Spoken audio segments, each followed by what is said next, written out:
தோனியோட the best moment from CSK's MI மேட்ச்னா இதுதான் sir அப்படின்னு சொல்லி பல பேர் சொல்லக்கூடிய அளவுக்கு ஒத்துக்கக்கூடிய அளவுக்கு சரியான மொமெண்ட் அப்படின்னா இந்த தோனியோட ஸ்டம்பிங் தான். இந்த ஸ்டம்பிங்கை நானும் எத்தனை தடவை போட்டு போட்டு திரும்ப பார்த்துட்டே தெரியுமா அப்படின்னு பல பேர் ஒரு பக்கம் சொல்ல, இன்னொரு பக்கம் சார் நான் ஒரு தடவை தான் சார் பார்த்தேன், அப்படியே நிற்குது சார் என் மைண்டில் அப்படின்னு சொல்லக்கூடிய அளவுக்கு எல்லாரும் என்ஜாய் பண்ண இந்த தோனியோட ஸ்டம்பிங் இத்தனை நாள் கழிச்சு திரும்ப மறுபடியும் ஒரு Mahendra Singh Dhoni stumping, fastest lightning ஸ்டம்பிங்னு அதை எல்லா கமெண்டேட்டர்ஸும் பாராட்டும் போது ஒரு தோனி ஃபேனாக அதை கேட்க எப்படி இருக்குது தெரியுமா அப்படின்னு அந்த ஃபீலை உண்மையாகவே வர்ணிக்கவே முடியாது. அந்த அளவுக்கு இருக்கக்கூடிய மகேந்திர சிங் தோனியோட அந்த மொமெண்ட்டை என்ஜாய் பண்ண ஆளாக நீங்கள் இருந்தீங்க அப்படின்னா கண்டிப்பாக இந்த வீடியோக்கு ஒரு லைக்கை போடுங்க. அடுத்ததான் நம்ம பார்க்க போகிறோம் மகேந்திர சிங் தோனியோடைய மொமெண்ட் நம்பர் 2. அட்டாடாடாடாடாடா இதுவுமா சார் நம்ம சொல்லி புரியணும் அப்படின்ற மாதிரி மகேந்திர சிங் தோனியோடைய என்ட்ரிக்கு அந்த பாட்டை போட்டு அவர் நடந்து வந்தாருன்னா அட்டட்ட அதை பார்க்குறதுக்காக சார் நாங்கள் உள்ளேயே வந்தோம் அப்படின்னு க்ரௌடில் பல பேர் வந்துட்டு அதுக்காக மொமெண்ட்காக வெயிட் பண்ணிட்டுருந்தாங்க. உள்ளுக்குள்ளே ஒவ்வொரு விக்கெட்டு போக போக ஐயோ தலைவர் வரப்போகிறாரே அப்படின்னு சொல்லி தலை தோனியோட என்ட்ரிக்காக உள்ளுக்குள்ளே பூரிப்பு.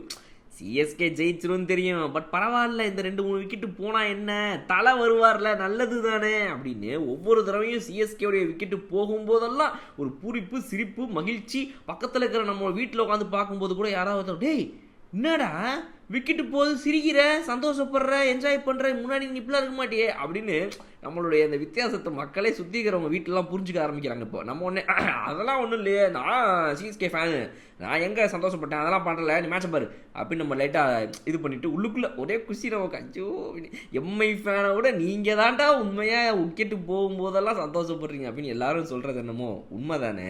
ஸோ இதுதான் மொமெண்ட் நம்பர் 2. மொமெண்ட் நம்பர் 3 என்ன அப்படின்னா மகேந்திர சிங் தோனி அவர்கள் உள்ளே நுழைஞ்சு நின்று பாலை பிடிக்கிறது தான். அவ்வளோதான், அந்த பொட்டு வச்ச பாட்டுக்கு வாக்கிங் போட்டாச்சு ரைட்டு, இப்போ பாலை ஃபேஸ் பண்ணணும்ல அப்படின்னு உடனே பாலை ஃபேஸ் பண்ணுறாரு. 2 டாட் ஆடுறாரு சார். டே டாட்டு தானடா ஆடினார், சிங்கிள் கூட அடிக்கிறடா உங்க ஆள், 2 பால் ஃபேஸ் பண்ணி 0 ரன்னுடா அப்படின்னா நம்மளால சிரிக்கிறாங்க. ஓகேங்க ஓகே ஓகே டே என்னடா சிரிக்கிறான் அப்படின்ற மாதிரி இதை கூட என்ஜாய் பண்ணுறதுங்கிறது எத்தனை ஃபேன்ஸுக்கு கிடைக்கும் சொல்லுங்கள். பா அவர் வந்தால் போதும்பா எனக்கு அப்படின்னு. அதுதான் தோனியோடைய மிகப்பெரிய சக்ஸஸ் நம்ம புரிஞ்சுக்கணும். ஏன்னா மகேந்திர சிங் தோனி வராரு, நிற்கிறாரு, நான் அவரை பார்க்குறேன், என்ஜாய் பண்ணுறேன்னு சொல்லி இது வந்து ஒரு என்டர்டெயின்மெண்ட் இண்டஸ்ட்ரி தானே இந்த கிரிக்கெட்டுங்கிறது. At the end of the day இது ஒன்றும் வந்து பார்க்கக்கூடிய ரசிகர்களுக்கு வந்துட்டு என்னதான் அதை சீரியஸாக சில நேரங்களில் அவங்க எடுத்துக்கிட்டாலும் இது வந்து ஒரு ஸ்போர்ட்ஸுங்கிறது வந்துட்டு ஒரு என்டர்டெயின்மெண்ட்டாக பார்க்குறாங்க இந்த ஐபிஎல்லை பொறுத்த வரைக்கும் சொல்கிறேன். ஸோ அப்படிப்பட்ட இந்த ஒரு விஷயத்தில் அவர் வந்தாலே போதும்னு ரசிகர்களை என்ஜாய் பண்ண வைக்கிறாருன்னா இப்படிப்பட்ட ரசிகர்களையும் நம்ம பார்க்க முடியாது, இப்படிப்பட்ட வீரரையும் இன்னொரு தடவை நம்ம பார்க்க முடியுமான்னு தெரியாது. அப்படிப்பட்ட மகேந்திர சிங் தோனியோட இந்த 3 மொமெண்ட்ஸை பற்றி பேசுனதே சந்தோஷம். 4வது மொமெண்ட்டையும் சொல்லிட்டு போயிடுறேன்.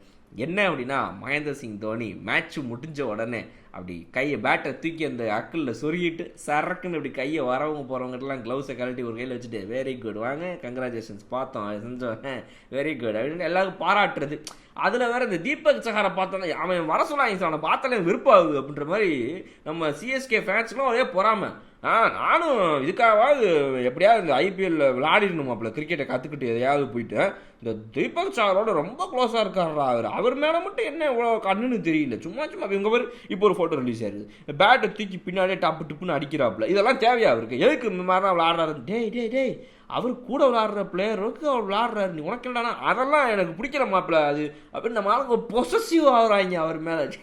என்னடா மேட்ச் பார்க்குற ஒரு கிரிக்கெட் பிளேயர் உங்களுக்கு பொசசிவ்னு வரையாடா அப்படின்ற மாதிரி அது உங்களுக்கு சொன்னால் புரியாது, போலாம் அப்படின்ற மாதிரி இந்த வீடியோ நான் முடிச்சுக்கிறேன். ஸோ நீங்கள் மகேந்திர சிங் தோனியோடைய நெக்ஸ்ட் மொமெண்ட்ஸ்க்காக வெயிட் பண்ணுறீங்களே, நானும் தான். இன்னொரு வீடியோவில் நான் உங்களை வந்து பார்க்குறேன். விடைபெறுவது உங்கள் பாலா. Okay bye.